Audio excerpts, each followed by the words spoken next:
Olá, boa noite, com transmissão ao vivo pela TV Cultura, emissoras afiliadas e conectado no YouTube, Facebook e Twitter. O Roda Viva começa agora. 3 dos pensadores mais lidos, vistos e ouvidos do Brasil transformaram um debate em livro. O tema desafia qualquer interpretação simplista. É preciso coragem para responder com sinceridade a esta pergunta. Você é feliz? Felicidades, modos de usar, traz diversas reflexões sobre o assunto. O livro é o último lançamento desses 3 acadêmicos que arrastam multidões nas redes sociais, nas salas de aula e em auditórios por todo o país. Juntos, eles venderam mais de 3,5 milhões de livros. Foram precursores de uma turma de intelectuais que decidiu romper as fileiras das universidades para dialogar com as massas e pagaram, ou melhor, pagam um certo preço por isso. No centro do Roda Viva de hoje, os filósofos Mário Sérgio Cortella e Luiz Felipe Pondé e o historiador Leandro Carnal. Para conversar com o Leandro Carnal, com o Cortella e com o Pondé, nós convidamos o Biratã Brasil. Ele é editor do Caderno 2 do jornal O Estado de São Paulo. Tati Bernardi, ela é escritora e colunista do jornal Folha de São Paulo. E Bárbara Gância, escritora e repórter especial do GNT. Nós contamos ainda com o olhar atentíssimo do nosso artilheiro, muso do Roda Viva, o Paulo Caruso. Meus caros, muitíssimo obrigada. Eu vou repetir aqui agora de público o elogio que fiz antes da gente entrar no ar. É uma honra receber vocês 3 aqui no Roda Viva hoje, porque estamos fazendo algo inédito na história de um programa que tem 34 anos de vida, que é ter 3 convidados dividindo aí o centro do Roda Viva. Merecem, pelos números que falei e pelo papo que a gente vai ter. Esse aqui eu considero um presente de final de ano para o nosso espectador. Bem-vindos a todos aqui. Então, vamos começar. Vocês têm alguma presença, né, nas redes sociais, fortíssima, eu diria. Onde eu também acompanho, claro, parte do debate. A impressão que eu tenho é que uma parcela da sociedade, independentemente do espectro político, mas uma parcela da sociedade brasileira passou esse ano se alimentando um pouco de ódio, de rancor. Então, pegando aqui o gancho do livro, deixa eu ver se eu consigo mostrar aqui, ó, Felicidades, modos de usar. Vocês acham que o Brasil é um país mais infeliz hoje? Historicamente, eu vou começar como historiador para que os filósofos rebatam. O Brasil sempre foi muito violento e com muito ódio. A nossa história é uma história de extrema violência e de extremo ódio. Episódios como Canudos, Contestado, Revolta à Vacina, são de uma violência espantosa até para os padrões mundiais. Só que a internet colocou em contato pessoas que sempre se odiaram, acabou com uma política de guetos e fez com que as pessoas pudessem enfrentar umas às outras e descobrir que nós não somos tão cordiais, nem tão simpáticos, nem tão afetivos. Ou somos cordiais como Sérgio Buarque pensava, passionais e não exatamente afetivos. Só que a internet colocou o ódio em contato, ela não criou nada, ela apenas colocou em contato esse ódio para um historiador. Acho que há ali, Daniela, um disfarçar, né? Respeitado que a palavra desse modo não existe, mas tirar aquilo que era um certo disfarce, né, da nossa parte, enquanto uma convivência nacional que de maneira alguma era marcada, né, por uma harmonia. Ao contrário, ela sofria um represamento, ela tinha em grande medida um abafamento daquilo que eram as grandes paixões, entre elas a raiva, o ódio, né, a fratura da convivência, e nós tivemos a ocasião, né, nos tempos mais recentes, especialmente nos 4 anos mais recentes, para que isso pudesse eclodir. Tirou a farsa, disfarçou, né, o que significa que nós nos descobrimos também sendo assim. E isso, claro, nos infelicitou, né, em alguma medida. Afinal, era muito bom imaginarmos, né, a capacidade de um grande abraço, nosso símbolo, né, na primeira das grandes metrópoles brasileiras depois de Salvador, que é o abraço a todos, alô, né, um abraço, alô Terezinha, tanto faz, a ideia do chegar, do juntar, e isso desaba porque nós também somos assim. Então, isso nos infelicitou, né, de alguma maneira. Pondé. Eu concordo. Eu acho que o Brasil nunca foi um país assim suave, né?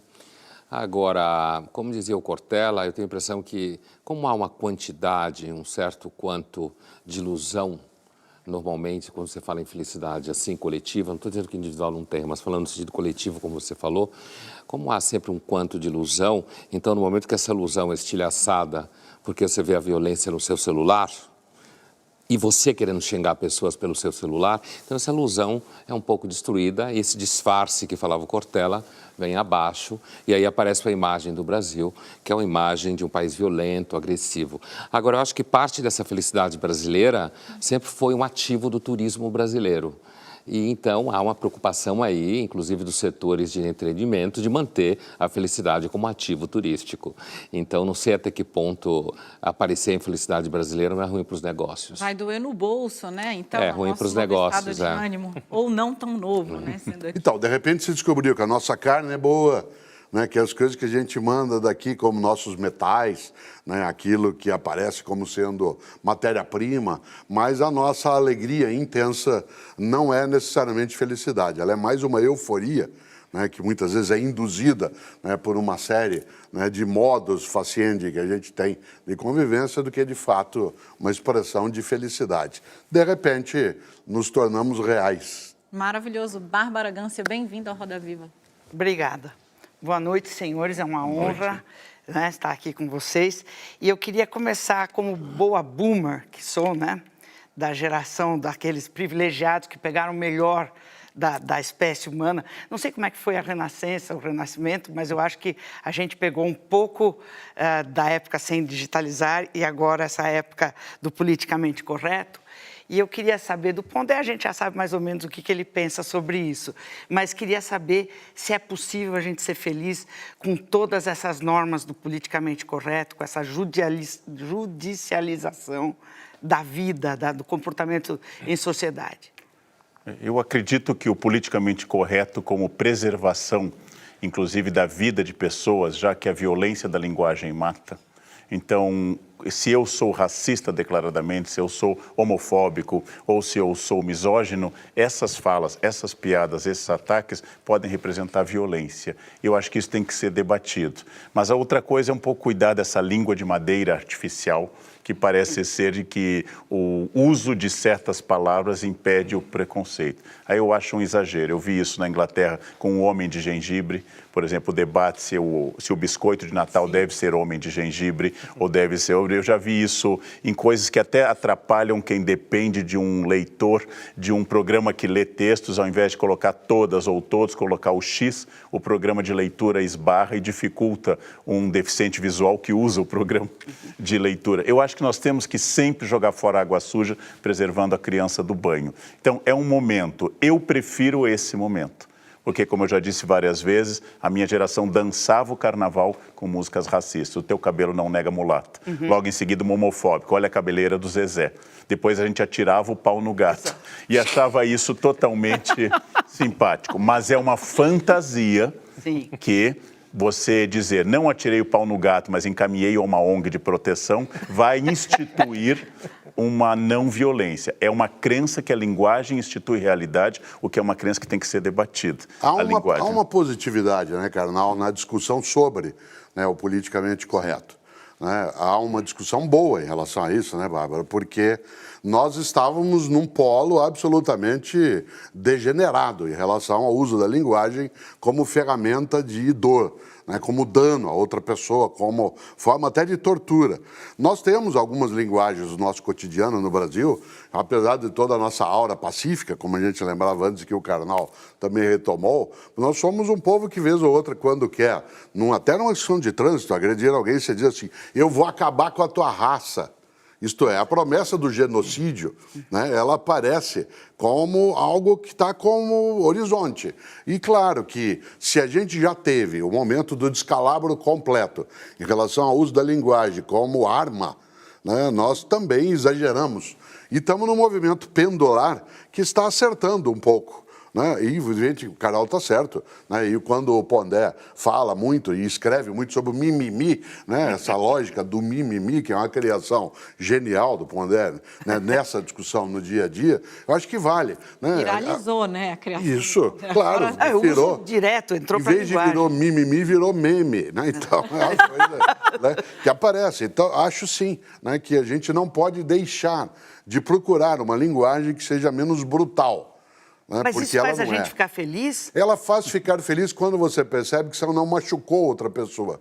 Eu sempre brinco que quando você diz, não, mas isso foi brincadeira minha, né? Mas há uma regra na brincadeira, e na escola a gente fala muito isso. Não ria de mim, ria comigo. Se você ri de mim, não é brincadeira. Se você ri comigo, aí é uma brincadeira. Que é uma ideia de Epicteto. Claro, exato. É do filósofo Posso falar? Epicteto. Por favor, o senhor que... Então, assim, eu acho que o politicamente correto, como norma de coesão social, ele repete o conhecimento básico de que a substância essencial da moral pública é a hipocrisia.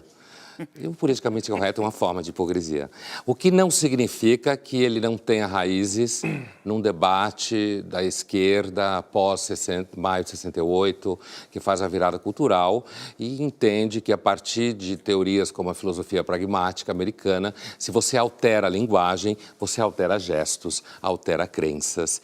E outra coisa é que ele não responda à necessidade de você lidar com grupos que não circulavam pelo espaço público e agora circula e você precisa ter educação doméstica, né? De lidar com grupos e aí você tem uma questão de linguagem que antigamente as avós nos ensinavam e hoje, como não tem muitas avós, você precisa botar juiz para te ensinar, professor em sala de aula, processo. Então, a minha percepção, é claro que eu entendo que a violência na linguagem, o politicamente correto às vezes tenta lidar com isso, mas na prática o politicamente correto que eu conheço é mais a tentativa de destruir carreiras, cercear textos, não deixar você pensar nas coisas. Agora, no geral, eu entendo que a moral pública sempre se alimentou de uma certa hipocrisia. Nesse sentido, o politicamente correto entra, do meu ponto de vista, como uma forma de hipocrisia mais sofisticada, filosoficamente fundamentada, historicamente datada. Mas eu não tenho certeza que a alteração da linguagem altere, de fato, corações e mentes. Então, eu tenho dúvida com relação ao pressuposto filosófico teórico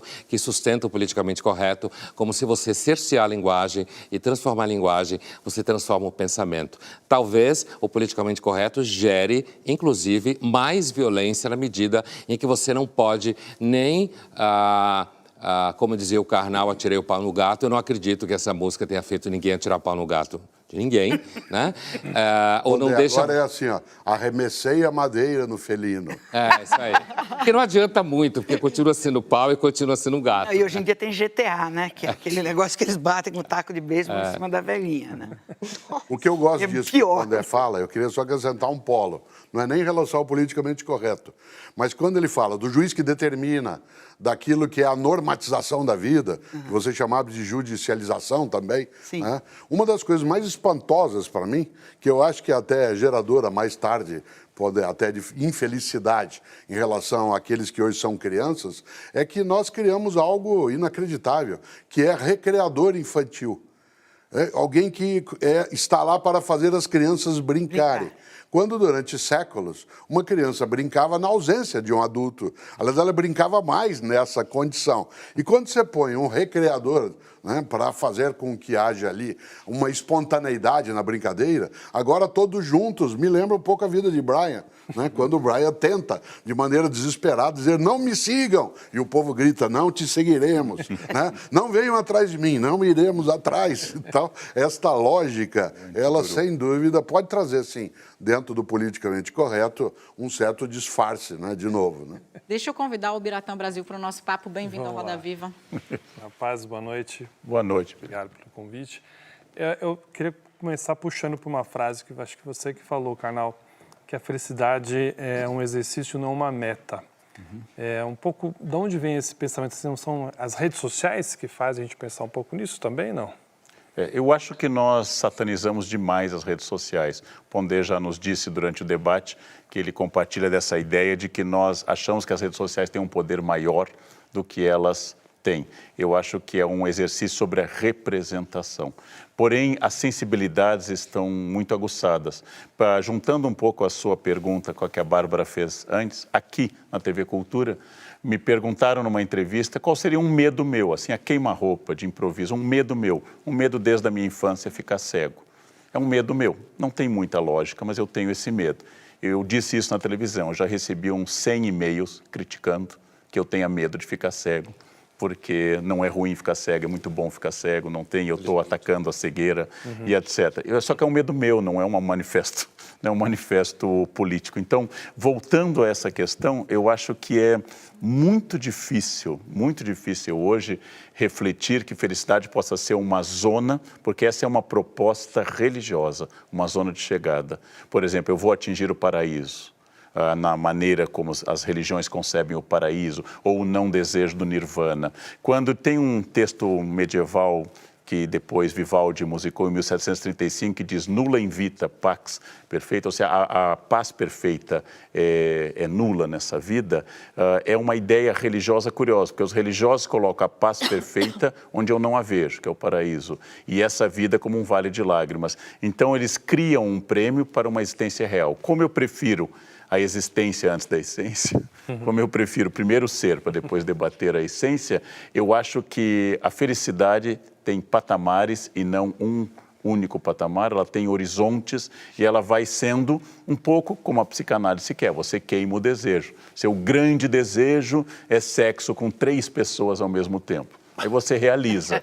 Aí você descobre que é melhor só com uma pessoa. E tem uma época que é melhor só sozinho, mas você vai avançando nessa ideia. Ou seja, você acaba descobrindo que queimando o desejo, você vai atingindo outros patamares.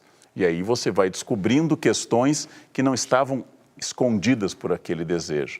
Isso também os budistas trabalham essa questão. Mas acho que há pouco, quando ele tinha concordado comigo sobre essa demonização das redes sociais. O mundo ficou diferente, mas o mundo que eu nasci de telefone discado não é um mundo radicalmente oposto ao de hoje. Né? Eu acho que mudou, Biratã, a velocidade com a qual a gente pode fazer transitar medos, angústias, desesperos, ódios, agressões. Claro que não é só uma ferramenta, né, o mundo digital, ele é muito mais do que isso. É também uma ferramenta, mas constrói novos modos de olhar. E eu acho que um deles, né, e a gente conversa bastante sobre isso também, né, nesse livro que a Daniela mostrava, é criar uma realidade simulada. Né, isto é, de uma exposição, né, de uma celebração contínua. Né, aquilo que, às vezes, o Contrário de Caligari dizia isso, né, em vários momentos, numa discussão anterior que eu tinha visto. Uma parte, por exemplo, dos jovens hoje, e uma parte dos adultos, querem ter uma vida como se ele vivesse em férias. Isto é, ele passeia, ele vai ao cinema, ele nada, ele faz dança, mas só não trabalha. Porque o local onde vive a infelicidade é onde você tem que fazer esforço, onde você tem que fazer uma dedicação. Então, eu acho que quando o Karnal levanta essa percepção, é muito mais também para mim. Né? E o Clóvis de Barros Filho fala isso, traz isso no prefácio do livro, é a felicidade como horizonte, e não como um lugar. Isto é, não é um território, né, alcançável, mas também não é um território que a gente não tenha, né, no nosso olhar, né, como se fosse uma coisa apenas de reclamações ou mimimis. Então, só para completar, o Biratã, eu concordo com a ideia que a felicidade é mais de uma ordem de exercício do que de chegada, assim, de processo. Eu lembro que eu escrevi uma vez uma coluna na Folha que deu bastante barulho, que foi o título da coluna era Deus me livre de ser feliz. Ah, pá, que deu barulho. Todo mundo lembra. Deu muito barulho. E eu escrevi essa coluna, estimulado um domingo, eu passava perto do parque, aqui em São Paulo, um parque que eu moro perto, e tinha uma fila enorme, era tipo 4 da tarde, o parque ia fechar às 5, sei lá. Tinha uma fila enorme. de carros para entrar no parque. Carro cheio de criança, sabe? Fila, criança, carro, barulho, gritaria, né? Não é à toa que as pessoas resolveram ter mais filhos para ser felizes, né? Isso é politicamente incorreto dizer, mas as pessoas fazem. Isso é o politicamente correto. Minta mais e não diga, por exemplo, que você tem medo da cegueira, porque vão dizer que é um ato político. E aí eu escrevi Deus me livre de ser feliz, porque eu fiquei imaginando como é que alguém fica horas na fila de um parque para entrar lá, quando ele vai, meia hora depois ele fecha, né? E me pareceu assim, a felicidade às vezes ela se transforma numa espécie de demanda, de plataforma, de obrigação, de realização. Eu acho isso brega, na verdade. Eu falei isso, inclusive, na coluna. Acho uma forma, bastante boba de querer resolver o seu domingo. Mas a gente vive muito a partir de 3 ou 4 opções. Não tem muitas opções para você inventar o que fazer com filhos no final de semana. Numa cidade como São Paulo, você tem que produzir lazer. E a obrigação, você tem que produzir a felicidade. Você fica estressado produzindo felicidade. Você fica estressado produzindo lazer. Então, eu tenho a impressão que a felicidade no nosso universo, ela é uma causa de adoecimento, a busca de felicidade é uma causa de adoecimento, uma necessidade de você tomar remédio, a obrigação de você produzir sucesso o tempo inteiro e resultado, aumenta a medicalização e eu não vejo que isso vai melhorar no próximo futuro. Os jovens vão pagar a conta caro por isso.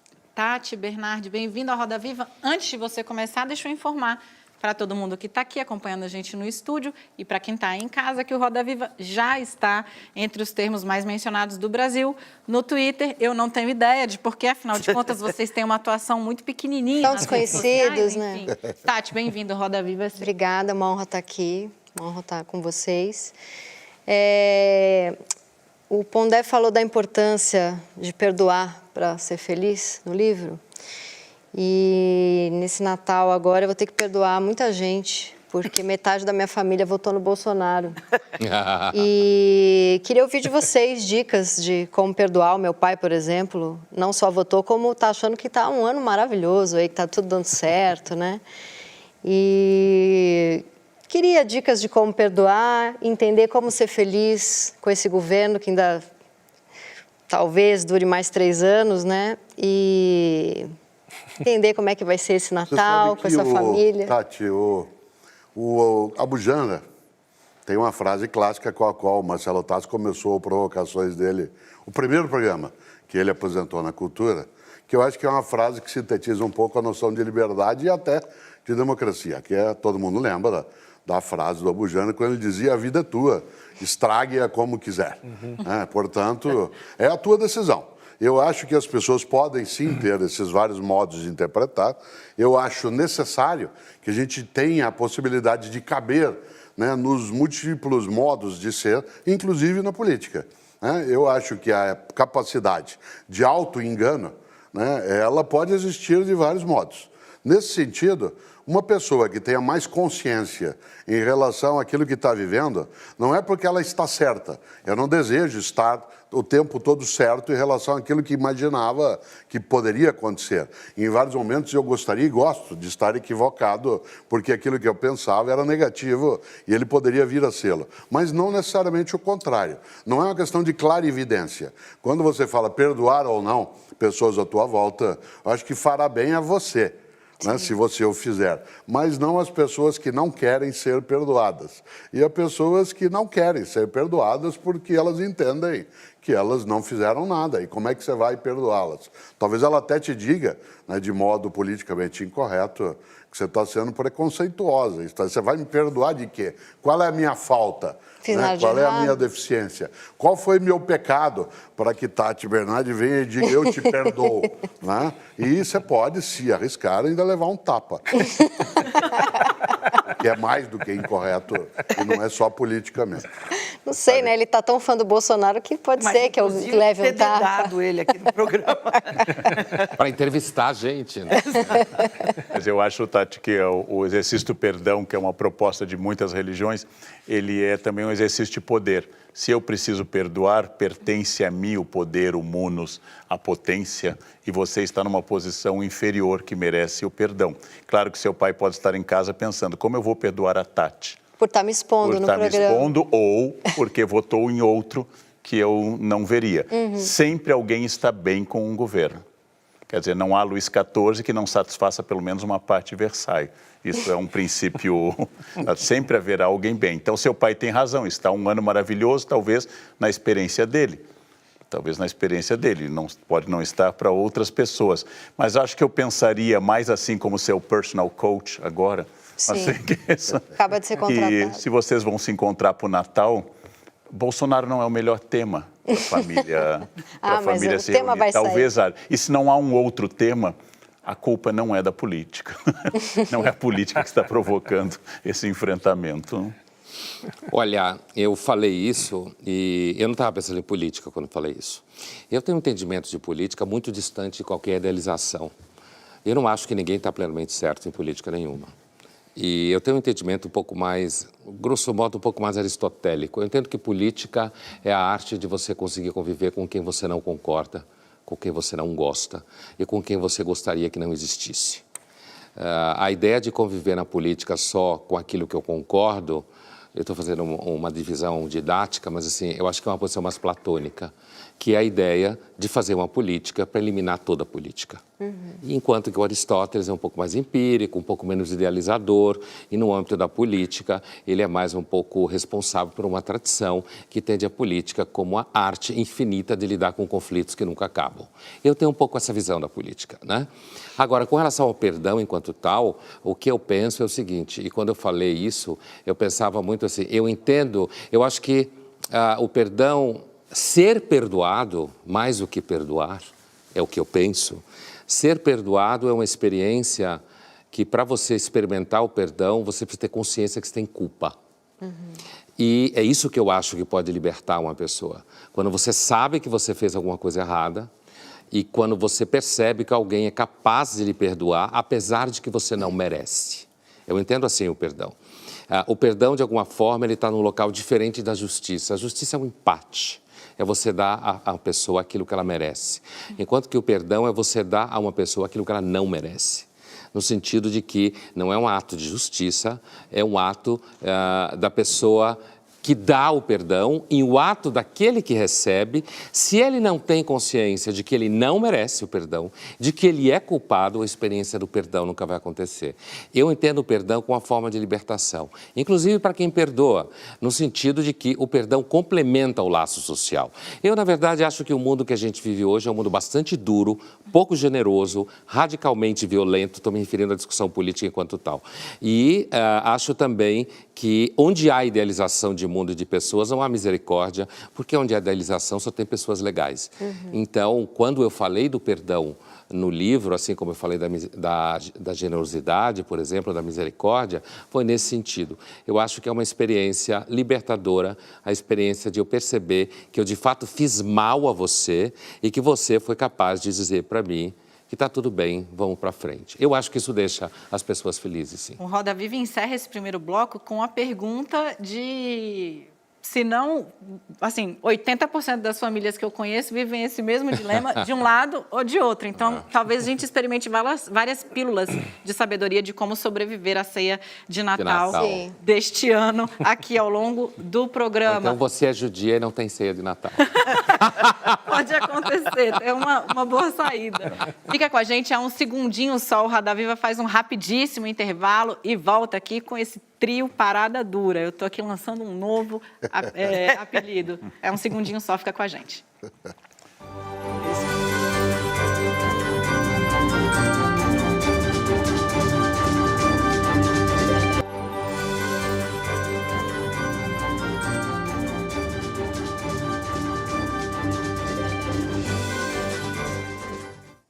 Estamos de volta, Roda Viva, com o trio Parada Dura, Cortella, Karnal e Pondé. Eu vou fazer uma provocação rápida e já passo a palavra para a Bárbara Gância. Cortella, teve um trecho do livro que eu ri alto. e ele está num pedacinho da sua fala. Você rememora ali o velório, o enterro do João Baldo Ribeiro, e diz que olha, né, e pensa, fazia 20 anos que ele não bebia nada, 20 anos que ele não comia acarajé, 20 anos que ele se cuidava. E aí você conclui, vão sepultar um cadáver saudável. A minha pergunta é, certa dose de excesso, ela é desejável? Sempre. Existe uma noção de moderação, né, que ela, às vezes, exclui a noção daquilo que é o exagero. O exagero, vez ou outra, ele faz transbordar. O exagero do afeto, o exagero eventual da dança, o exagero para quem aprecia, né, de algum tipo de bebida, ou o exagero da comida. Nem sempre. Aliás, porque a gente só reconhece o valor pela falta, né, pela ausência. Alguém, por exemplo, que passe o tempo todo em estado de felicidade, e isso eu lembro também no livro, alguém que é feliz o tempo todo não é feliz, é tonto. Né? Porque a vida não carrega essa condição de felicidade contínua. Também de infelicidade contínua não carrega. Quando a gente falava antes em relação à questão da Tati, né, do perdoar ou não, eu sempre lembro, família é um tribunal que não tem recesso. Ele funciona de modo contínuo e há momentos das festas familiares em que ele vem em larga escala. E até esse exagero do momento, do encontro que não é fortuito, ele traz um pouco essa condição. Por isso, acho que, vez ou outra, se tem até essa possibilidade que eu lembrava, né, em relação ao João Baldo. Afinal de contas, nosso Fernando Pessoa dizia, né, o homem é um cadáver adiado. Se é um cadáver adiado, nós temos que transformar esse tipo de sentença, que é da natureza, em algo que, pelo menos, enquanto houver o adiamento, haja fruição. Vai, Pondé. Adorei essa. Puta cara infeliz, né? Melhor é que ele fala, o homem é um cadáver adiado, sorrindo. E dá risada. Qual seria a outra possibilidade? Chorando. Chorando realmente não ia dar. Então, eu concordo também. Eu acho que há uma dose de... é necessária uma certa dose de exagero. Eu acho que há uma dimensão na vida que é um certo desperdício. Mas eu acredito que nós vivemos uma época em que há uma certa obsessão para não ter exageros. Uma obsessão para você manter a sua saúde a todo custo. Eu entendo porque o sofrimento, a morte, a doença é terrível. Apesar de alguns quererem convencer que é lindo, não é. E, portanto, eu entendo que, de repente, no universo de medicina preventiva mais poderosa, as pessoas lancem mão de tudo para conseguir garantir a saúde. E, nesse sentido, me parece que é um pouco a condição humana. A condição humana é você cobre um santo e descobre outro. Para soar católico, em homenagem aos meus amigos aqui. Você cobre um santo, descobre outro. Mas, assim, eu acredito que, de fato, nós vivemos uma época bastante mesquinha em relação aos procedimentos para garantir uma vida pura. E eu acho que um dos sofrimentos que acomete muitos jovens hoje, do ponto de vista médico, tem muito material, assim, é justamente um certo puritanismo e uma certa mesquinhez com o sofrimento. Karnal, pela provocação, você tem o direito a fazer uma tréplica. De não, ele apontou católico. Como não? Que provocação. Eu fui expulso por excesso de faltas. Quero lembrar aos que querem implantar a cisânia, que entra que católico significa universal. Universal, Portanto, inclui... Que nós somos heréticos em gregos que escolhem. A hereses é aquele que escolhe. Mas eu não sei dar uma resposta exata, eu só perguntaria filosoficamente quem determina o que é exagero. Qual é o metro que mede o metro de Paris? Aquele metro inventado na França, que ainda está lá e que hoje não tem mais um metro. Não? Quer dizer, quem mede o metro de Paris? Mas pensando como alguém dedicado à área cultural, o que seria da literatura com a prudência e a ausência de híbris? Por exemplo, Édipo nasceu, nunca abandonou a casa do pai, foi bom filho, nunca casou com a mãe, nunca furou seus próprios olhos. Adão está com Eva há milênios no paraíso, sem nunca fazer, não haveria Bíblia. Capitu está apaixonada por Bentinho e nunca houve nada. E Madame Bovary jamais traiu o chatíssimo do médico do marido dela. Não haveria literatura, não haveria pintura, não haveria mitologia, não haveria nada. E não haveria psicanálise, né? Não haveria exagero que levaria à psicanálise. Então, eu não sei se traz felicidade, mas esse mundo de perpétua felicidade ele é um mundo que não gera nem história, nem dor, nem literatura e nem ausência. Então é um mundo estranhíssimo. É um mundo que quem consome soma aquela ideia do Huxley na Londres do século XXVI, em que no Admirável Mundo Novo, aquela frase traída do capítulo do ato 5º da Tempestade de Shakespeare, todo mundo vive nesse admirável mundo novo, onde ninguém é feliz, mas ninguém é infeliz, exatamente como as abelhas. A abelha nunca é infeliz, ela nunca é republicana, ela nunca quer derrubar a rainha. Por exemplo, vamos derrubar essa vagabunda que vive lá fazendo. A abelha é plenamente funcional, ela nunca tem exagero, a abelha não tem psicose, não tem neurose, como a formiga, só que ela não ela apenas existe. Perfeito. Bárbara, pega a bola quicando aí. Eu nunca... Em primeiro lugar no Twitter do Brasil, Roda Viva. Ótimo. Eu nunca pensei numa abelha vagabunda, é a primeira vez. Não tem nenhum desvio de comportamento, não tem toque, não tem transtorno, não tem. Ela não é infeliz porque ela não é. Ela está sempre laboriosa ali. E é justamente, eu quero perguntar para vocês, essa noção do paraíso. Eu acho que, vou fazer uma brincadeira agora, é brincadeira, gente. É um pouco um erro de marketing da Bíblia, porque a Bíblia te dá a ideia de um lugar fantástico e todo mundo quer ir para o paraíso, mas é justamente o contrário. É onde Adão e Eva estão imaturos completamente, porque não existe o livre-arbítrio, ali está Deus falando isso e aquilo, e de repente, quando eles são expulsos, o fato de eles serem expulsos nus, eles são expulsos para a vida. E a primeira coisa que eles fazem é uma cagada, né? Que eles vão lá, os filhos matam, o outro mata. Então é uma coisa assim, depois que o homem tem o livre-arbítrio, ele pode ser feliz. Acho que... Desculpe. Gostei, agora sim. Cadê o choque? A Cisânia está lançada. Deixa os católicos. É que o Jardim do Éden não é sinônimo do paraíso. A Bíblia fala muito pouco do paraíso. O Antigo Testamento, praticamente nada. Jesus fala de uma situação melhor do homem rico ou do homem pobre na parábola. Mas quem inventa o paraíso com setores, subdivisões, isso é a Idade Média. E Dante talvez seja o último disso. Existe uma história do paraíso de Jean Delimon, do qual ele analisa essa vontade do paraíso. Mas há uma coisa interessante para você pensar, Bárbara.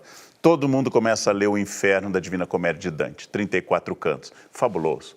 Canto segundo, é fabuloso, não? E chega ao purgatório, perde energia. E no paraíso, 90% abandona o livro. O paraíso não dá nem para ler. Marquitana, teu conterrâneo, dizia que o paraíso parece um domingo à tarde, certo? Ele é muito pacífico. Né? Eu acho até, isso que o Karnal levanta, Bárbara, que é uma coisa muito forte. Né? Acho que a gente só tem a ideia de paraíso, remontando aí a narrativa hebraica, a gente só tem a ideia de paraíso porque eles saíram de lá. Para quem está de modo contínuo no paraíso, ele não seria percebido. Né? Se você está num local paradisíaco, em que não existe a percepção da lacuna, ele não seria notado. Não havendo latência, né? Não havendo o recuo, não haveria percepção. Então só há a ideia, retomando o Milton, da noção do paraíso, porque ele foi perdido. Se ele não fosse perdido, nós não teríamos o desejo, como o Karnal estava lembrando agora. Por isso, acho que não há, de fato, uma elaboração, né? Nem na Bíblia judaica, nem na Bíblia cristã ou na literatura islâmica, de alguma coisa que faça um descritivo. Quase que Platão é mais específico, pré-cristianismo, em relação ao que seria, né, o lugar da ausência da verdade, do afastamento da fonte, né, da pureza, do que até, né, aquilo que, como lembraria o Pondé, né, a comunidade hebraica produziu, não é? Perfeito. Voltando à tua questão, Bárbara, a relação entre livre-arbítrio e felicidade, você tem aí, aprendi com alunas junguianas, uma interpretação da queda, do mito da queda. Na Bíblia hebraica, ninguém cai de lugar para lugar nenhum. Não existe essa referência espacial, né? Mas o mito da queda como espécie de narrativa arquetípica do nascimento da consciência. E na medida que há o nascimento da consciência, você tem que fazer escolhas, aí fica difícil. Fica difícil, inclusive, porque você não sabe nunca se você está fazendo uma escolha mesmo ou está sendo induzido. Por isso que quando algumas psicólogas falam para você a vida é feita de escolhas, você tem vontade de bater nela. Exato. Porque, na verdade, você não... Talvez tenha feito uma escolha e meia na vida. Então, eu acho que sim, a relação entre livre-arbítrio e a felicidade torna isso complexo. Mas eu entendo, Bárbara, que hoje, retomando a história da abelha que o Karnal falou e você pegou, eu tenho a impressão que hoje a gente tem um certo entendimento de felicidade muito de colmeia de abelha. Quer dizer, o objetivo é que não exista nenhum sofrimento, nenhum impasse. E a forma como se educa muitos jovens e filhos e crianças é para que o mundo sempre esteja dizendo sim, para que tudo seja muito tranquilo e muito seguro. Então, eu tenho a impressão que um dos projetos de felicidade é a construção de um paraíso no modelo de abelhas. Eu não estou entrando na questão coletivista da abelha, eu estou entrando na questão zumbi da abelha, certo? Então ninguém vai amadurecer nunca mais. Mas eu acho que o déficit de amadurecimento já é apontado por literatura específica em psicologia já há algum tempo. Tem muito livro que fala disso, certo? Já o Lasch, que o Christopher Lasch, nos anos 70, já apontava uma redução na cultura do narcisismo da condição do amadurecimento. Você tem elementos quase comportamentais. Sai mais tarde de casa, ganha menos, não assume relacionamento longo, não quer ter filhos. Eu acho que a literatura especializada mostra uma gama de fenômenos que apontam para uma redução do amadurecimento e um alargamento. A adolescência que nunca existiu passou a existir, sei lá, até os 18, agora vai até os 48. E logo vai... desejada. E logo vai constar como um direito da pessoa ser irresponsável até os 48. Mas eu quero completar uma coisa, disse que a Bárbara, antes que a Tati e o Biratã. Algo que você levantou que é muito forte. Quando, na narrativa hebraica, Adão e Eva percebem que estão nus, a ideia não é moral. A noção naquele momento é que tem corpo. E corpo sofre. Precisa ser sustentado, tem que ser protegido, tem que ser abrigado. A noção de que ambos estão nus não tem a ver com uma questão de pudor. Tem a ver exatamente com a noção que a partir dali, isto é, vai sofrer, vai ter que ganhar o pão, né, com aquilo que é o suor. Né? E nesse sentido, a nossa corporeidade, né, em grande medida, ela é a que nos conduz, em princípio, a um sofrimento que agora se busca, e o Padre lembrou bem isso, ser retirada, né, com a noção de que a gente anestesia nossa corporeidade, que é a questão central, né, ela está mais colocada, né, no nível mental. Então não é ficou nu apenas, é ganhou corpo.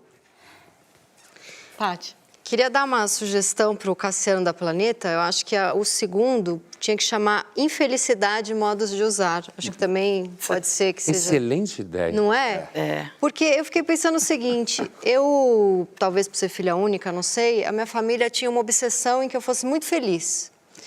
E quando eu finalmente saí de casa, fui morar sozinha, eu fiquei 3 dias trancada, exercendo a pura infelicidade. Eu estava livre para ficar infeliz e foi tão libertador.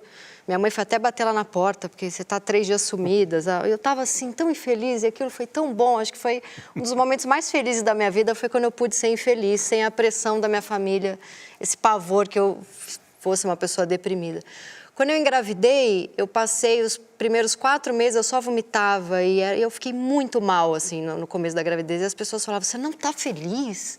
Que absurdo! E eu falava, não, mas isso não quer dizer que eu não vá ser boa mãe, que eu não vá amar essa criança, eu só não estou feliz, estou passando mal.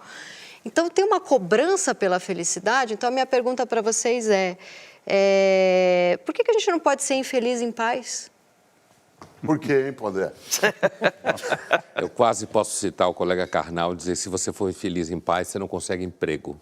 Né? É exatamente isso. Então, assim, a expectativa de felicidade mostra que você é uma pessoa proativa, que você é uma pessoa que é capaz de resolver problemas.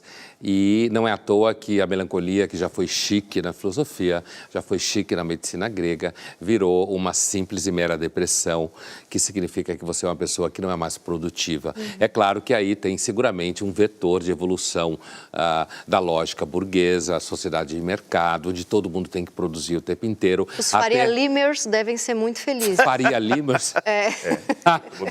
É boa essa expressão. Então, assim, por que a gente não consegue ser infeliz? Porque as pessoas infelizes, do ponto de vista do vínculo social, elas criam um problema. Tipo, você entra no elevador, fala para uma pessoa, bom dia, tudo bem? Ela fala, não, não tá não. hoje está muito ruim, estou deprimido, minha mulher foi embora, meu marido foi embora, meu filho é um cretino, minha filha abandonou a casa. Então, eu acredito que há, do ponto de vista do vínculo social, uma certa expectativa de que uma felicidade aparente mantenha as coisas no lugar. Agora, eu não tenho nenhuma dúvida dentro do que você falou, de que... eu lembro, inclusive, de algumas colunas suas que você falava dessa questão da gravidez, quando você engravidou, né? E eu não tenho nenhuma dúvida de que acolher a infelicidade faz parte, inclusive, de uma razoável saúde mental. E de que acolher a infelicidade faz parte de um razoável processo de amadurecimento. E de que a obrigação de ser feliz, como falava a partir do que a Bárbara falou, há uma tendência de tornar você um retardado mental. Sim. Se o tempo inteiro você tem que ser feliz, né? Deixa eu fazer uma rápida interrupção aqui. Primeiro, para esclarecer para quem está acompanhando a gente, não é de São Paulo, talvez não consiga entender aí o que são os Faria Limers. Esse foi um termo cunhado primeiro, acho que por um perfil no Twitter, e depois Capa foi da Vejinha. capa da revista Veja Veja. São Paulo. Se refere a pessoas que trabalham, orbitam em torno da Avenida Faria Lima, aqui em São Paulo, onde você tem vários prédios luxuosos, muita gente que atua com o mercado financeiro, advogados, enfim, eles estão... também se auto-intitularam o Condado. Então, é isso, os Faria Limers foi uma reportagem que a Vejinha fez contando como vivem, do que se alimentam, como trabalham essas pessoas. Agora, que basta estão ali na você Faria Lima. passar, Documentário da National basta Geographic. você passar na avenida, nessa avenida em São Paulo, para você ter o atropelo na hora do almoço, a impossibilidade de sentar com tranquilidade. Portanto, é toda uma imagética em relação a isso. E você falava da gravidez, não é casual que a definição mais antiga, né, de maternidade, que gerações disseram e ouviram, ser mãe é padecer no paraíso. É isso. Esse paraíso que a gente falava agora. Mas não esqueça que a palavra mais importante não é paraíso, é padecer. Né? Portanto, há uma dose de sofrimento que será recompensada por um momento em que isso vai ser o retorno daquilo que, em princípio, o carnal Lisoponé levantava, às vezes não virá. Você pode ter o filho cretino, pode não compensar criar alguém, pode ser objeto de ingratidão. Nenhum de nós desejaria isso, mas nós somos capazes até de dizer, olha, meu filho me deixa infeliz. Em vez de dizer, né, eu quero que você seja feliz, filha, né, a frase às vezes eu sou infeliz por conta dos filhos que tenho. Se alguém perguntar, e quem os criou?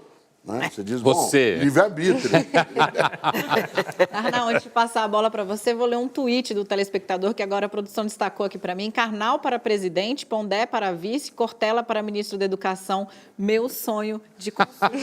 Será que a gente fez para essa pessoa? Eu não pra sei. ela Que nos odeia odiar tanto. a esse ponto. Eu não sei, eu sei que o Roda Viva agora está em segundo lugar no Trending Topics mundial. Nossa, Mas e a galáxia? Quando é que... calma que a gente chega lá. Essa é uma questão da Ainda tem mais infelicidade. 2 blocos, a gente chega lá.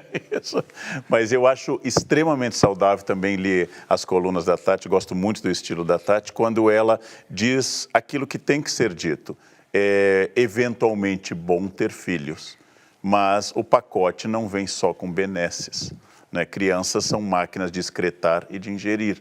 E a gente vai dando a elas um aspecto simpático. Agora, vamos distinguir uma coisa que eu insisto muito para quem nos ouve. Né? Existe uma condição clínica chamada depressão, Sim. que não é culpa de uma pessoa. E existe uma outra questão, que é uma melancolia fruto de um hedonismo, ou seja, uma vontade, um prazer imediato que o mundo não satisfaz. Então, tirando a condição clínica, é preciso incorporar o aspecto trágico da existência. Desculpa, perdão. E se você puder sempre conseguir dizer que sim, eu te amo, meu filho, mas nem sempre, e não todas as vezes, e não totalmente, ele vai parar de trabalhar com o ideal perfeito de mãe, vai se tornar mais adulto, vai incorporar a ideia de que ele não é o máximo, de que ele não é tão brilhante como algumas mães fazem. Eu dou aula há 37 anos e muitos jovens que eu dou aula, especialmente quando dava aula em colégios privados, tinham um brilhante futuro pelas costas. Porque os pais ficavam incentivando a um brilho total que inexistia base para isso. Embora o Karnal seja o teu personal coach, eu queria opinar, né, na atividade dele, como mãe que você é. Né? É preciso um dia que quem você ajuda a criar entenda uma percepção muito nítida. Meu amor não é incondicional. Isto é, há condições em que isso se estrutura, porque não é algo que se faz uma entrega como se eu tivesse que me anular para que houvesse ali uma relação amorosa. Por isso ele não é incondicional. A noção de que eu amo incondicionalmente, ela é aquilo que o Pondé chamava de um retardamento, até da capacidade de reflexão. Mas o mundo, talvez pelo machismo, não sei, cobra da mulher que ela seja uma mãe 100% É um pouquinho feliz. mais técnico. Quando a Badinter analisa a invenção do amor materno, é uma necessidade de diminuir a mortalidade infantil para a Revolução Industrial. É um pouquinho mais técnico do que isso. Quando você inventa que você tem que amar, que o filho é uma maravilha, que é muito gostoso, você cuida mais. E antes as crianças não eram cuidadas.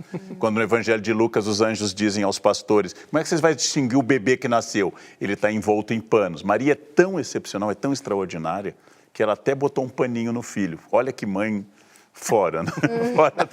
fora do eixo. Sabe que a Badinter, depois que virou avô, virou uma babona em cima do neto. Brasil, né? olha, perdi, entendeu? Tá aqui. Biratã, eu ia te fazer uma proposta em glória. Você deixar a pergunta aqui e eles vêm com a resposta na volta do intervalo. Tá porque bom. eles não vão conseguir, os três, responder sua pergunta Falar em junto, 2 né? minutos. Que é o Eu que ia nós temos. pegar carona nesse assunto. Então, o amor é uma habilidade a ser aprendida e não apenas uma emoção? É isso que eu queria saber. Simples, Vai né? ser bate-pronto assim? Simples. Você tem tempo? Não. Não? Nós vamos A gente fazer um precisa de tempo pra rapidíssimo bate-pronto. intervalo e voltamos com a pergunta do Biratã Brasil com esse, de fato, está sendo trio parada duríssima. Para mediar isso aqui hoje, minha gente, estou suando. É um segundinho só, fica com a gente. Roda Viva volta já, já.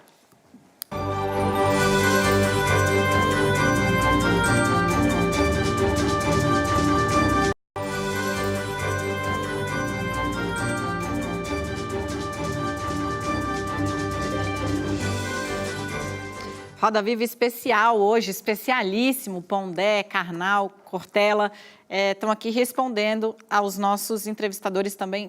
Só tem peso pesado hoje. O Biratã Brasil, você fez uma pergunta, deixou uma provocação. Retoma para mim rapidinho e aí a palavra está com eles. Vamos lá. A gente está falando de amor, né? Eu queria saber, então, na opinião de você, se o amor é uma habilidade a ser aprendida ou se é apenas uma emoção. Olha, acho que se entrar no mérito, como a gente brincava aqui, de fazer todas as traduções dos termos gregos que são traduzidos por amor em português, eu diria que basicamente tem 2 tipos de amor, basicamente. Acho que existe um amor romântico que tem a ver com isso que a gente relaciona a afeto, a ser tomado de rompante e tornar você, de alguma forma, dependente da outra pessoa e de quando a outra pessoa também te ama da mesma forma. Como diziam os medievais, é de todas as loucuras a mais bela. É uma doença do pensamento que você fica pensando onde ela estará, com o que ela sonha, como ela está vestida, como ela dorme. Então, eu acho que tem esse tipo de amor, que é um amor que a partir dos 18, final de 18, começo de 19, acaba se constituindo um enorme processo de idealização. Agora, existe um outro tipo de amor, que eu acho que vai ao encontro do que você disse, que tem um pouco mais a ver com você aprender, o que pode começar com amor romântico, como hoje começa muitos casamentos com amor romântico, mas que pode se transformar numa aprendizagem de parceria, de você ter interesses comuns, de você saber dizer para o outro quando o outro está fazendo alguma coisa que você não gosta, saber ser generoso, saber dividir questões, dividir problemas. E nesse sentido, eu acho que é sim, em grande medida, uma aprendizagem. Eu diria quase uma virtude no sentido aristotélico, que deixa muito claro que toda virtude é só prática, é jamais teórica. Ninguém aprende a ser corajoso fazendo workshop de coragem, ninguém aprende a ser feliz fazendo um workshop de felicidade, isso é tudo picaretagem. Assim Nem como lendo ninguém... o nosso livro? Não, quando lê livro aprende, mas não é o workshop, né? Então, assim, ninguém aprende a amar fazendo workshop de amor. Amor, compreendido como virtude nesse sentido, é alguma coisa que você aprende quando você é capaz de tomar conta do outro quando está doente, quando você percebe que o outro toma conta de você. E aqui não há nenhum mimimi cristão no que eu estou falando. Eu estou falando uma coisa muito básica, de que quando você vive com uma pessoa, você saber que pode contar com ela é uma coisa importante para você conseguir entender que o mundo, de repente, faz algum sentido, que você pode confiar em alguém. Então, eu acho que existem essas 2 formas de amor, no mínimo, no âmbito do amor, do convívio entre pessoas que querem viver juntas ou alguma coisa assim. O romântico, que pode se desdobrar no outro, o romântico que nunca se realiza, que é uma espécie de enlouquecimento do coração, e esse amor que tem a ver com a aprendizagem.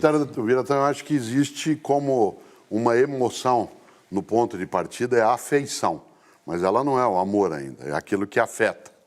São os nossos sentimentos de afeição, que são capazes de nos conectar até com outros seres que não os humanos. Às vezes um sorriso simpático, o modo como a pessoa se aproxima, isso gera alguma afeição. Eu, como Pondé, acho que o amor ele é uma construção, né, mais elaborada, mais sofisticada e que muitas vezes tem como ponto de partida a paixão. Eu sempre digo que alguém que está apaixonado está com a sua razão suspendida temporariamente. A paixão é a suspensão temporária do juízo, porque ela faz com que você passe por todas essas perturbações da alma, né, que o Pondé trouxe à tona. Ora, no meu entender, o amor é a paixão domada, é quando você acalma a paixão. Às vezes me perguntam se você é apaixonado pela filosofia, eu digo que não, já fui. Hoje eu tenho amor pela filosofia, porque a paixão ela tira um pouco a tua capacidade até de cuidar. Porque você fica tão envolvido numa circunstância, ela é necessária, a paixão, como ponto de partida, como ignição, né, como algo que incendeia, mas se ela persiste, ela te esgota, te aniquila. E o amor é o aprendizado, quando você faz com que a paixão ela esteja mais serenada. E aí sim, né, você pode aprender, né, nessa direção. Mas no ponto de partida, eu acho que é afeto. O Pondé citou esse rapaz que está em alta na literatura, que é Aristóteles, está crescendo bastante. Tem futuro, né? Tem futuro. É um milênio que, quem sabe, um dia vai dar certo. Porque na Ética Nicômaco, Aristóteles diz exatamente isso que o Pondé citou, que é a virtude ética pode ser aprendida pela prática, as virtudes que conduzem à ereté, quer dizer, a melhoria, que te trazem para a eudaimonia e que te afastam de um amor mais imediato, de um prazer mais imediato, ela é sempre prática.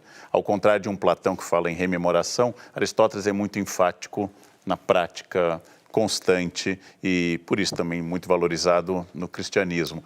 Mas esse amor eros grego, que é o amor mais físico, de um prazer imediato, que Paulo nega no famoso 1 Coríntios, capítulo 13, que ele fala que o amor tudo suporta, está acima de tudo, não é de Renato Russo, essa ideia é de Paulo de Tarso.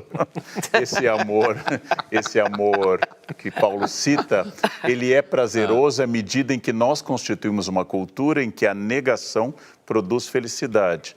Então, por exemplo, se eu não comi para dar ao meu filho, a minha cultura produziu a ideia que eu sou um ser humano superior.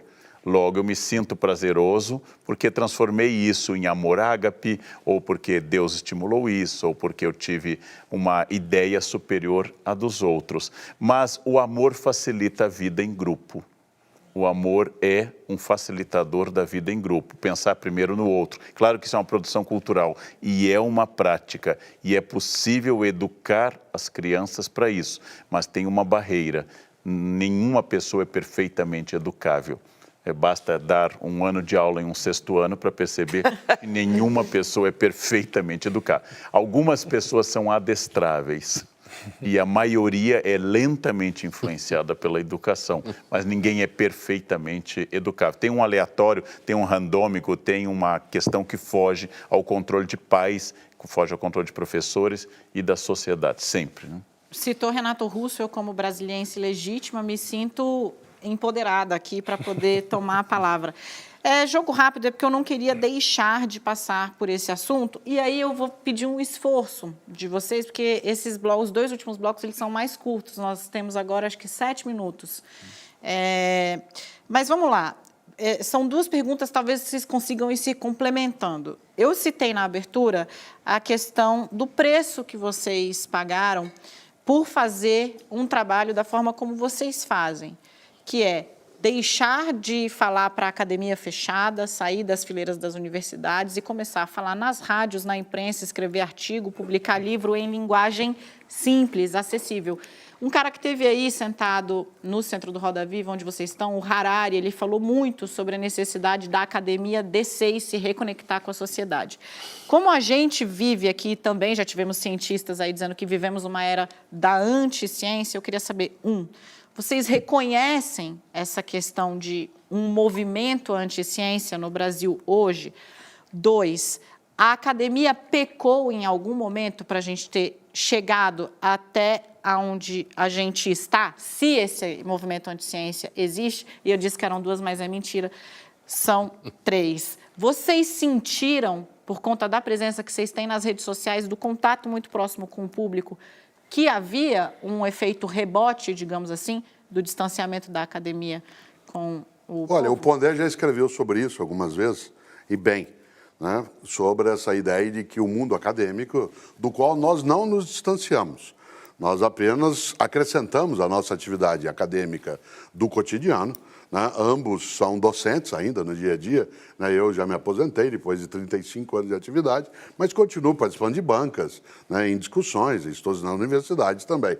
E a ideia central é que, de fato, a academia ela se desconectou um pouco daquilo que seria o seu local de serviço, sem entender nisso algo absolutamente de doação, mas sim de conexão, né, com a própria realidade. Por outro lado, né, eu acho que a gente não vive necessariamente, né, uma anulação do que seria o pensamento da ciência de um lado. Eu acho que se vive muito mais a possibilidade, antes de mais nada, de uma introdução que é algo que a filosofia na antiguidade já lidava, que é a axiologia. Isto é, o opinionismo, como se ele por si mesmo, porque é a minha opinião, em nome da liberdade, então você precisa entender que eu penso assim. Claro, você pensa assim, mas eu quero retomar aqui uma frase que eu gosto sempre de usar do Stephen Jay Gould, né, um grande paleontólogo norte-americano que já se foi. Né? O Stephen Jay Gould dizia, não basta você ser perseguido para você se tornar um novo Galileu. Como ele, Galileu, você tem que estar certo. Certo? Não basta as pessoas dizerem que você está equivocado para que você vire um Galileu. Como ele, você tem que estar certo. E Galileu estava certo. Né? Nesse sentido, eu acho que essa aproximação ela é algo que cumpre, no meu entender, o que é também tarefa da universidade. Né? Claro que nós nos beneficiamos no mundo digital, né? Daquilo que é a divulgação, o fato de que a gente estava no topo da carreira quando o mundo, né, da web veio à tona, e, portanto, isso favoreceu, né, essa presença. Mas não acho que a gente saiu, não, né, da academia. Dani, eu gosto muito de uma pergunta que me fizeram no Rio. Um repórter disse, é verdade, Leandro, que você batalhou 30 anos para surgir de repente? Eu acho que essa é uma pergunta interessante. Então, pegando as 3 questões de forma muito rápida para dar espaço bom para o Pondé. Em primeiro lugar, a academia é um lugar de produção de conhecimento e debate com seus defeitos. Eu tenho uma vida muito feliz na Unicamp, me afasto da Unicamp por iniciativa minha o ano que vem, porque eu quero pedir essa exoneração para dar espaço para um concurso. A gente passa o dia em meio a muitas ideias com os defeitos que todas as instituições possuem. A universidade pública presta um serviço enorme no Brasil e ela é um canal de acesso para muita gente, ela transforma a sociedade. Geralmente, quem tem raiva dela não está nela e fica fazendo fantasias de fora sobre as badernas universitárias. Segundo lugar, o anticientificismo sempre existiu, só que agora ele tem voz, ele tem o WhatsApp. Mas nós vamos distinguir 2 coisas, o anticientificismo hilário e simpático como o terraplanismo, que é só uma demência simpática e geométrica, ou seja, é algo que vem e vai, como unicórnios lilazes, e o anticientificismo que combate vacina. Aí nós estamos falando de crime. E quem combate vacina tem que ser preso, tem que ser processado, porque está fazendo pessoas ficarem com paralisia infantil por causa de uma ideia ridícula, idiota, imbecil, sem base científica. Agora, o outro, você acreditar em unicórnios ou terra plana, ou fazer agora acabei de ver um campeonato de futebol, o primeiro de terra plana, eu acho super simpático. Agora, uma coisa importante para encerrar, nós temos o rebote, nós temos inimigos virtuais, todos nós temos.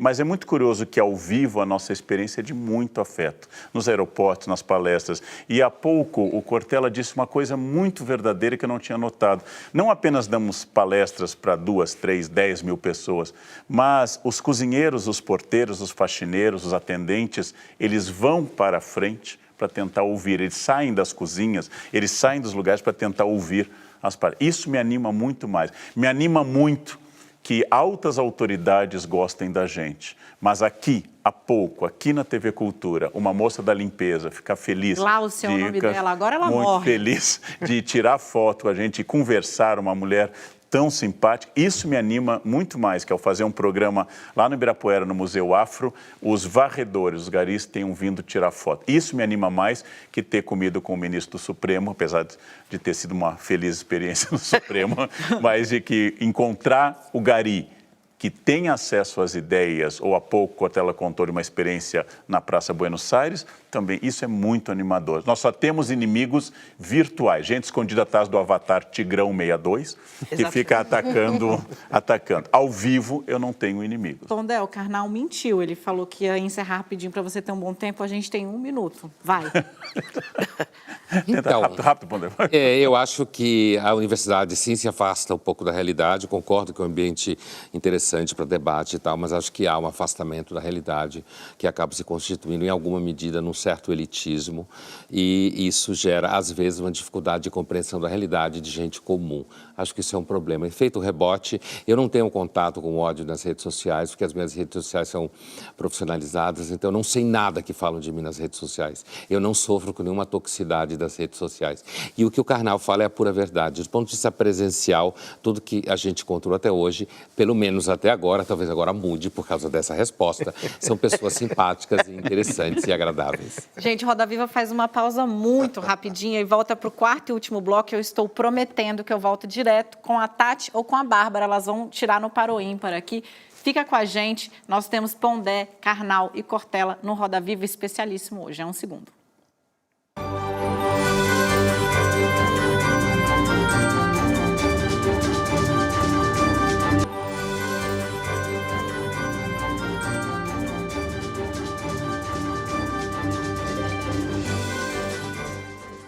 Roda Viva está de volta e o programa hoje está tão ruim, mas tão ruim, mas tão ruim, que a gente ganhou mais 5 minutinhos, então o nosso último bloco vai ser esticado. Tati Bernardi, a palavra é sua.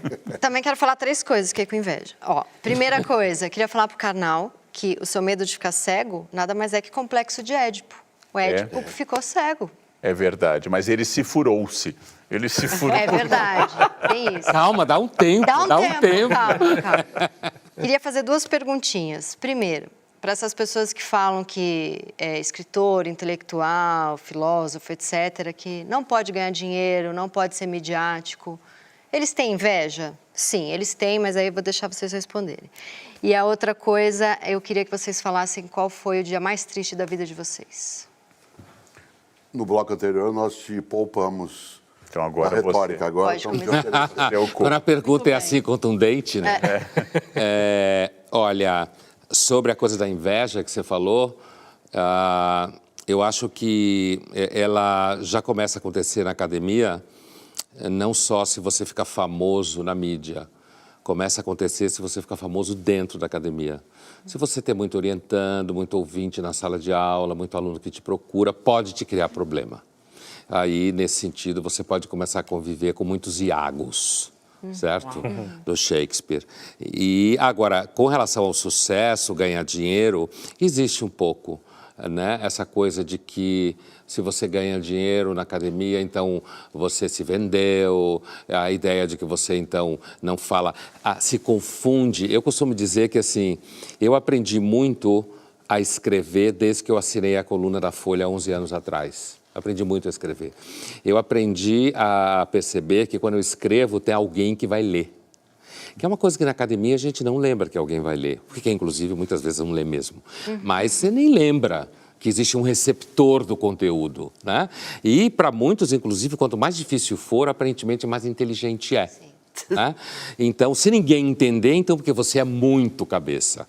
É claro que eu estou oferecendo um viés um pouco estilizado, não é assim o tempo inteiro, não é assim com todo mundo, mas há sim uma certa inveja, que eu acho que faz parte da condição humana. Não tem nada mais terrível do que você conviver com uma pessoa melhor do que você, que se dá melhor do que você. Veja a história de Caim e Abel. já no Velho Testamento. Então, é uma experiência difícil.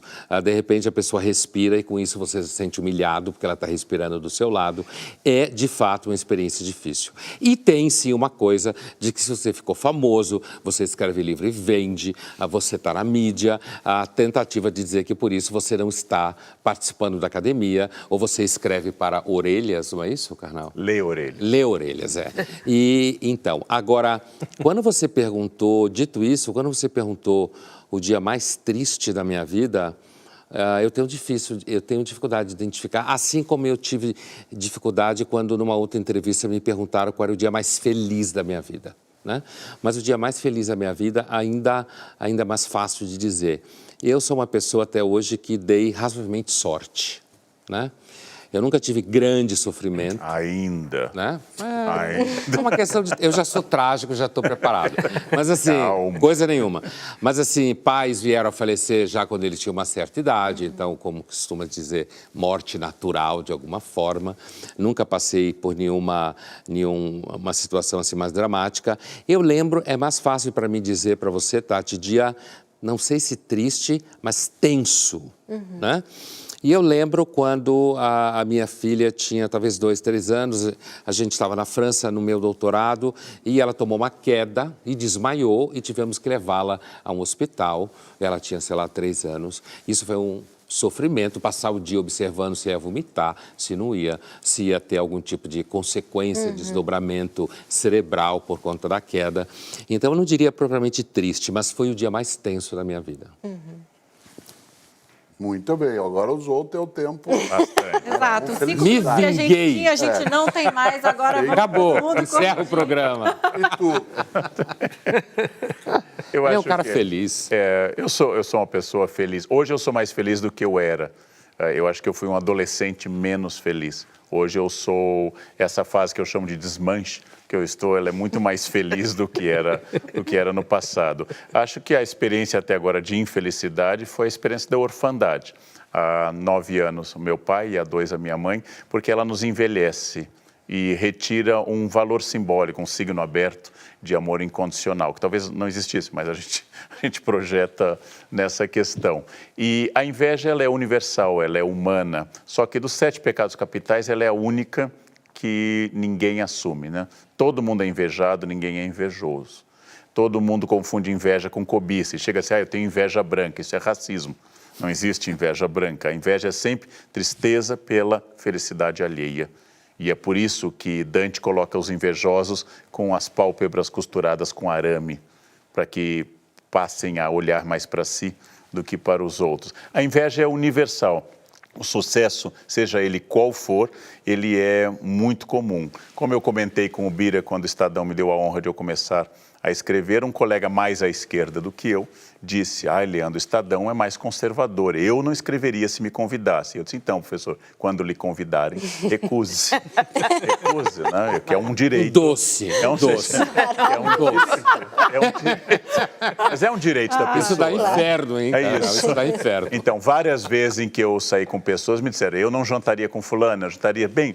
Então, quando alguém vier a sua porta esmurrajante comigo, recuse essa experiência. Agora, a inveja, ela é universal, ela vai do grupo de senhoras fazendo crochê na igreja até a academia. O que varia é o vocabulário. Né? A briga varia apenas o vocabulário, mas a humanidade é muito invejosa, porque é muito difícil você ser tudo que você imagina que é, ou imaginar que o outro tem aquilo por mérito e não porque foi tirado de você, que é a visão mercantilista de vida. E o dia Atribui-se triste? muito... Oi? O dia triste, o dia mais... Ah, O dia triste. Eles estão... Perda dos pais, a orfandade. do pai. Estão roubando no Seu jogo. pai tá falou. Há uma frase atribuída ao Tom Jobim, não sei se de fato é dele, que dizia que no Brasil o sucesso é uma ofensa. Uma ofensa pessoal. Isso, uma ofensa. Eu acho que a nossa noção de sucesso, por exemplo, quando você pega nós e outras pessoas, homens e mulheres, que se dedicam à difusão de um pensamento, seria de fato ofensivo para outros se fosse feito de um modo sempre banal, sempre rasteiro. Mas, de alguma maneira, né, os 3, por exemplo, aqui, passamos pelos crivos da academia. A ascensão na carreira se deu por bancas contínuas, com colegas da própria universidade, no meu caso da PUC São Paulo, e de outras universidades. Portanto, imaginar que todos esses que nos examinaram durante 30 anos de carreira estavam falhando é um desprezo, assim, desnecessário. Por outro lado, né, eu tenho mais idade entre nós três e estou há mais tempo nisso que você está chamando de mídia por conta, né, de ter mais idade. Várias vezes eu participo do que se chama de programas populares. Eu gosto de fazê-lo. É uma forma da docência. Eu acho que a docência já é uma maneira de exposição. Quando você quer comunicar, quer ensinar, né, quer mostrar, quer ser visto também. Pode ser uma maneira até, né, de um certo narcisismo, mas não tem importância. Eu não vejo nenhum tipo, né, de negatividade, exceto se nós banalizarmos, tornarmos absolutamente epidérmico o conhecimento. O Karnal lembra bem, quando te fala, poxa, mas você escreve livro com coisas que são meio óbvias e ganha tanta coisa, e às vezes nos falam isso. O Karnal costuma responder, então, coloque ideias óbvias. Escreva você. Escreva você. Né? E veja se isso tem esse crescimento. Por isso, acho que é possibilidade. Mas não necessariamente isso, né, não me chateia. O que me chateia na avaliação que veio da universidade é eu me chatear quando eu estou equivocado, quando eu sou muito banal, quando eu perco um pouco da capacidade de dar densidade àquilo que eu estou fazendo. Então, eu fico como alerta para mim. Por último, quando você fala qual é o dia mais triste, é quando eu tive a noção da mortalidade, e não em mim, né, em outras pessoas. No dia em que, menino, ainda em Londrina, né, que é a cidade onde nasci, eu fui pela primeira vez ver um velório de um colega meu de sala, né, quando eu tinha 4 anos de idade, e ele se foi. E as pessoas, às vezes, encostavam nele, especialmente a família, e diziam assim, volta, volta. E eu ficava imaginando, aos 4 anos, isso me marcou tanto que 4 anos você quase nem lembra, mas volta de onde? Né, para onde foi? Está ali e se deseja que volte. Isso me deu uma percepção sobre mortalidade que ela foi muito marcante. A partir dali eu decidi, né, paulatinamente, né, que eu não seria, como diz a Terezinha Rios, uma filósofa, eu não seria imortal, mas eu ia procurar ser eterno. Né, e, portanto, ia dar um outro perfil. Mas é um momento muito pequeno, né, em toda a trajetória. Não é uma tristeza que me amargurou, apenas está na minha memória. Marcou. Bárbara Gância. Vamos lá, tem duas coisas que eu acho que eu não posso sair daqui sem saber.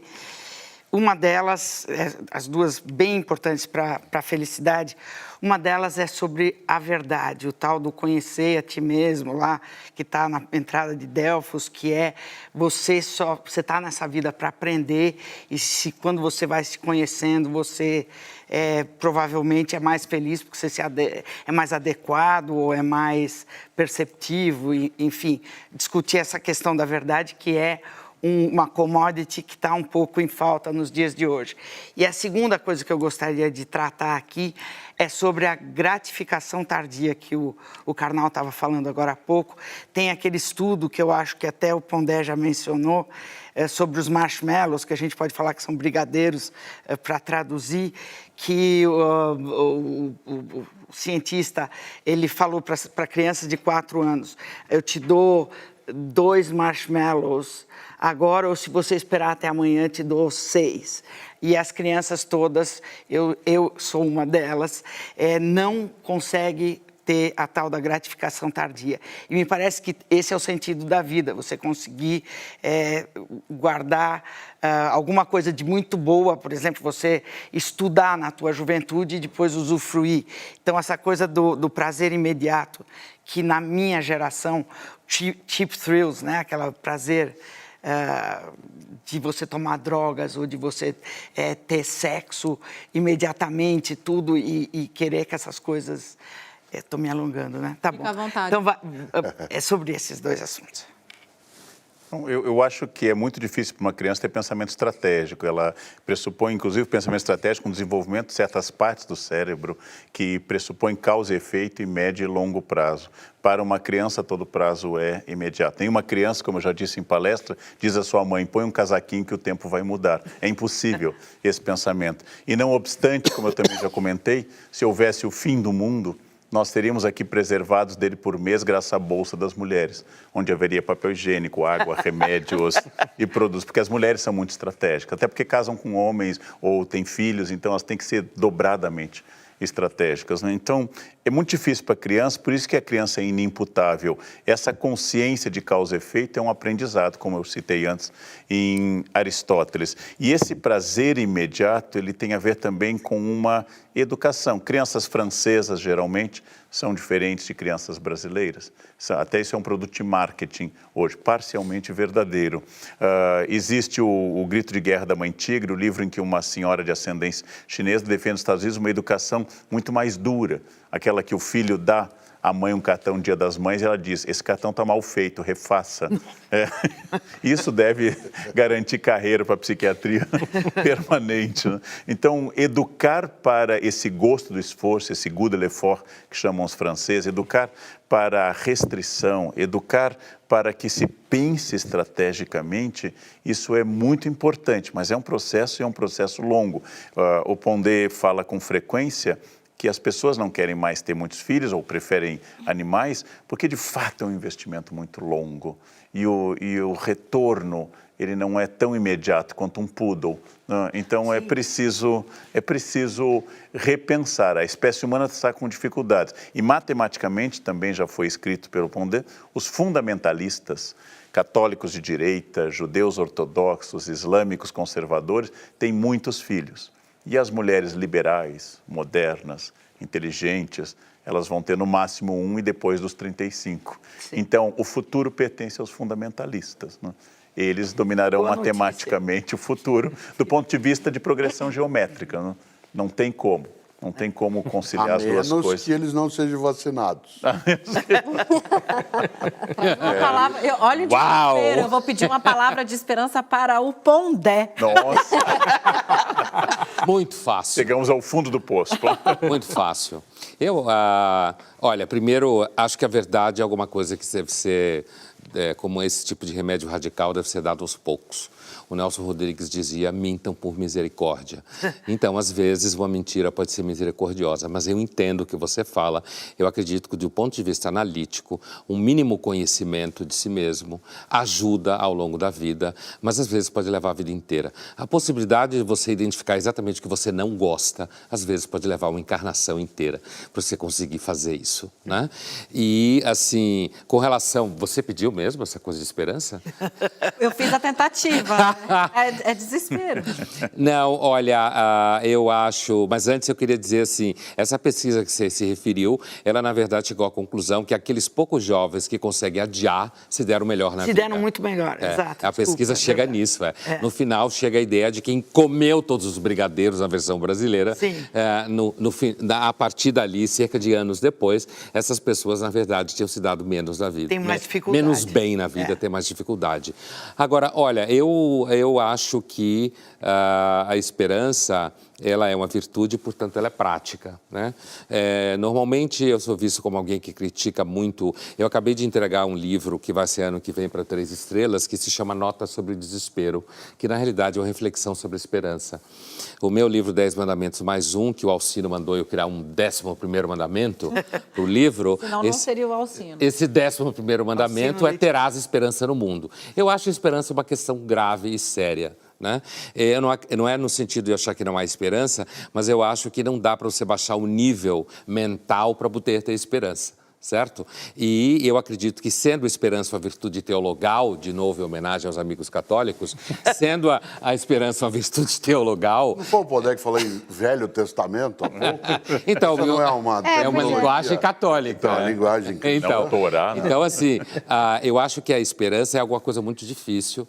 Quando os católicos a situam como virtude teologal, significa que é uma participação divina, de alguma forma, da graça para você tê-la. Mas, no dia a dia, eu entendo que a esperança começa quando você é capaz de reconhecer erros que você fez, quando você encontra pessoas que te perdoam, te dá esperança no mundo, te dá esperança em você, certo? Quando você encontra uma pessoa que é generosa. Eu costumo suspeitar sempre que a esperança está mais nos outros do que em mim. E não porque eu sou otimista com as pessoas, porque eu não sou nem um pouco. Bárbara e Daniela, queria pegar um pedaço, né, de cada... Acho que há momentos que a gente sim posterga a obtenção imediata para que se tenha, né, uma satisfação muito mais integral. Por exemplo, você, que é uma leitora né? Você é alguém que lê de modo compulsivo e gostoso, eu também gosto de fazê-lo.